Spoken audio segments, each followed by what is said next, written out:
Buenos días, nosotros somos el grupo de planos de instrumentación normalizados. Primero vamos a empezar definiendo un concepto, que es PID. Como su propio nombre lo indica, un PID es un diagrama donde se representan las líneas, instrumentos y equipos del proyecto, donde se van a decir los diámetros, cuáles son sus instrumentos, se va a señalar la simbología de los materiales, fluidos, que se va a representar en una logística de control. También podemos definir que es un plano de simbología de un PID. En los primeros PID se suelen representar la simbología y códigos que se utilizarán para representar los equipos.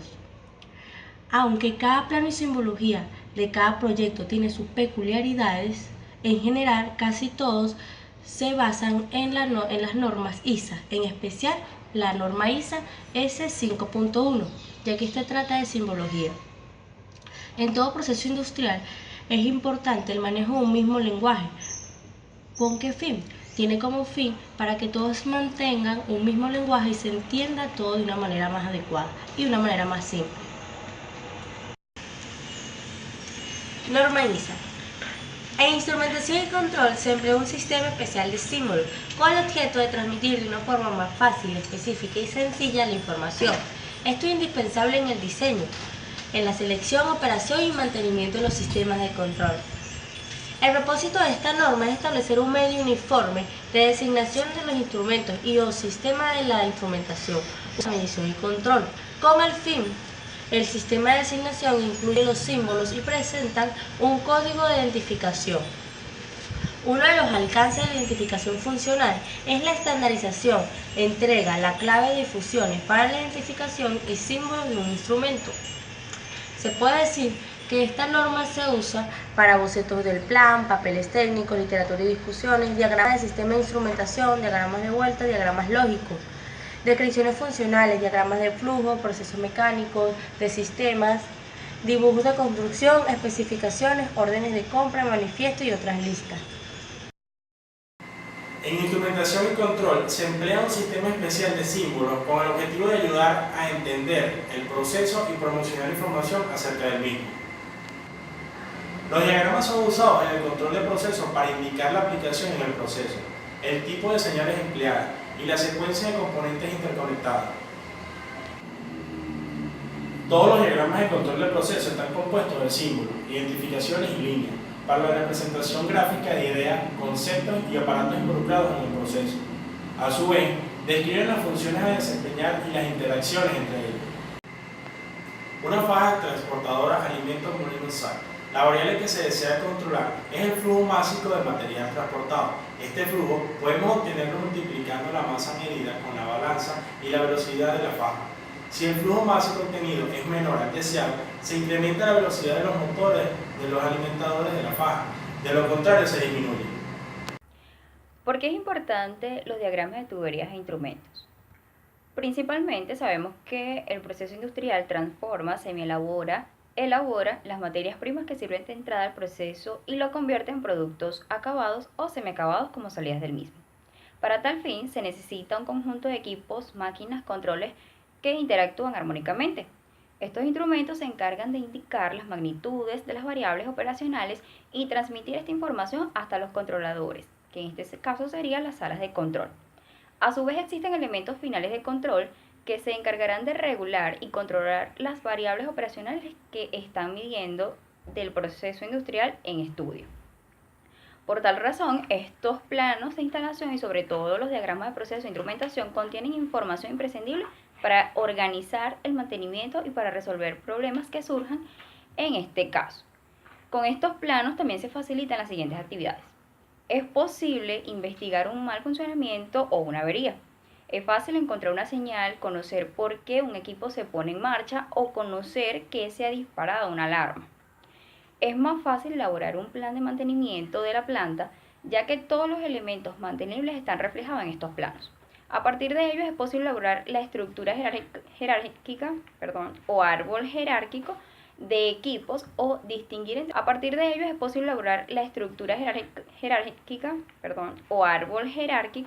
de equipos o distinguir entre elementos mantenibles y no mantenibles. ¿Cuáles son esas variables que se ven en estos planos?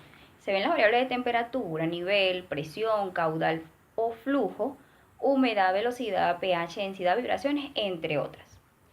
¿Con qué equipos? Con motores, compresores, torres de destilación, tanque de almacenamiento, torre de enfriamiento, montobombas, intercambiador de calor, calderas, tanque de mezclado, separadores líquido-gas, separadores trifásicos, válvulas, entre otros. ¿Con qué instrumento? Pues mediante dispositivos que toman variables físicas de un proceso.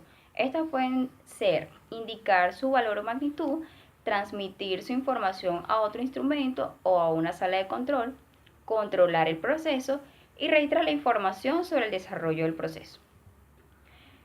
Es importante los instrumentos transductores o transmisores. Los transductores cumplen la función de acondicionar una señal proveniente de un proceso para indicar su valor o magnitud. Los transmisores realizan la misma función de los transductores, además de poder enviar la información de la variable mediante señales eléctricas, neumáticas, electromagnéticas, software, entre otras, hacia los instrumentos controladores. Los instrumentos controladores se encuentran en lugares alejados del área del proceso y su función es comparar la magnitud de la variable que se desea controlar enviada por el transmisor con el valor que se desea de la variable. Este es el set point. El controlador se encarga de aplicar las correcciones para mantener la señal en el valor deseado. Los elementos finales de control están instalados en el proceso y se encargan de modificar el comportamiento y magnitud de las variables que se desean controlar. Ejemplos de ellas, las válvulas, solenoides, alarmas, entre otros. Elementos de seguridad. Estos se encargan de prevenir cualquier anormalidad en un proceso a fin de preservar la vida de los operadores y del medio ambiente.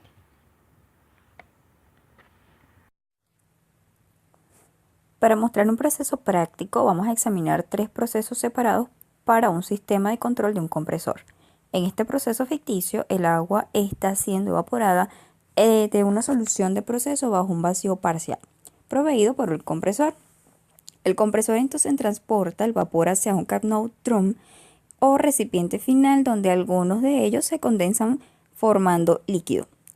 Como un tipo PFD, Proceso Flow Diagram, este diagrama muestra de la mejor manera la interconexión entre los procesos, que son los recipientes y equipos, pero emite detalles como señales de instrumentación y instrumentos auxiliares. Uno podría adivinar las interconexiones de instrumentos basándose en las etiquetas o tags de los instrumentos, por ejemplo. Una buena hipótesis sería que el transmisor de nivel LT en la parte inferior del drum podría enviar la señal que eventualmente controla la válvula de nivel, que es la LV. En la parte inferior de este mismo recipiente, también se podría suponer que el transmisor de temperatura, que es el TT, en la parte superior del evaporador puede ser parte del sistema de control de temperatura que permite enviar vapor hacia la camisa de calentamiento de este recipiente. Basándonos entonces solamente en este diagrama, no queda claro a dónde se está enviando la señal de transmisor de flujo, que es la FT, en la línea de succión antes del compresor. Este nivel de incertidumbre es perfectamente aceptable para un PFD, porque su propósito es simplemente para mostrar el flujo general del proceso en sí, y solo un mínimo de instrumentación de control. Entonces, en este nuevo nivel de detalle es el proceso y el instrumento de diagrama, o el PID. Aquí vemos a zoom del alcance del proceso de evaporación de todo el compresor como unidad. Por ello que el evaporador y el Carnot drum por poco desaparecen. Y conjuntamente con su instrumentación en el diagrama, en el PID del compresor. Ahora vemos que hay más instrumentación asociada con el compresor que un simple transmisor de flujo. Hay también un transmisor de presión diferencial, un PDT, y controlador de flujo que indica el FIC, y una válvula de control de recirculación que permite que parte del vapor que sale de la línea de descarga del compresor regrese a la línea de succión del compresor.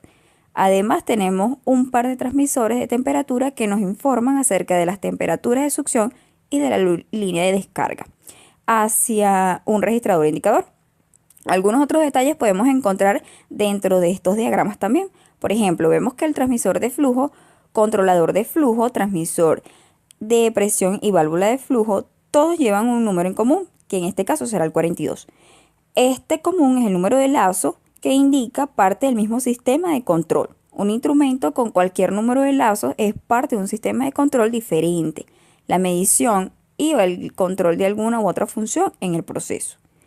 Ejemplos de ellos son los dos transmisores de temperatura y sus respectivos registradores, con los números de lazos 41 y 43. Ok, en este plano podemos estudiar algunas simbologías de lo que venimos hablando. Por ejemplo, este es un plano de PDVSA que tiene por título Construcción de dos esferas de 10 MBL para el almacenamiento de GLP en la refinería El Palito. En la descripción es el diagrama de tuberías e instrumentación esferas. Aquí vamos a estudiar un poco lo que es presión, temperatura, algunas de sus simbologías, para dar más ejemplos de lo que venimos hablando de los planos. En esta segunda diapositiva podemos encontrarnos un zoom de nuestro plano macro, pero nos vamos a dirigir a la parte de la expresión, donde vamos a ver algunas simbologías de la misma. Primero, sabemos que la presión se define como el coeficiente entre el componente normal de la fuerza sobre una superficie y el área de dicha superficie. En esta parte del plano hay tres tipos de válvula. Comenzamos con la primera, que es la de la flecha negra, que es la válvula Globe. La válvula Globe es un tipo de válvula que posee un tapón obturado en forma de cono, sujeto y accionado por un vástago para abrir, cerrar o regular el flujo de líquido o gas que pasa por el orificio de paso que se encuentra el cuerpo de la válvula. En la flecha anaranjada tenemos la válvula Gate o de compuerta, que es una válvula que abre mediante el levantamiento de una compuerta o cuchilla, la cual puede ser redonda o rectangular, permitiendo así el paso del fluido. Una de sus ventajas es que tiene una alta capacidad, un cierre total, la compuerta se ajusta perfectamente al cierre, bajo costo, un diseño y funcionamiento súper sencillo y poca resistencia a la circulación. Como desventaja podemos decir que esta compuerta nada más o está abierta o está cerrada. En esta parte de la diapositiva vamos a ver un poco de temperatura, algunas simbologías referentes a la misma. Conocemos que la temperatura es una magnitud física que refleja la cantidad de calor, ya sea de un cuerpo, de un objeto o del ambiente. Esta está vinculada con la noción de frío o caliente, donde el frío es la menor temperatura y el caliente la mayor. Aquí podemos observar unos transmisores de temperatura, donde estos reciben la señal del sensor y transmiten hacia una unidad remota. Son instrumentos que captan la variable de proceso y la transmiten a distancia a un instrumento receptor.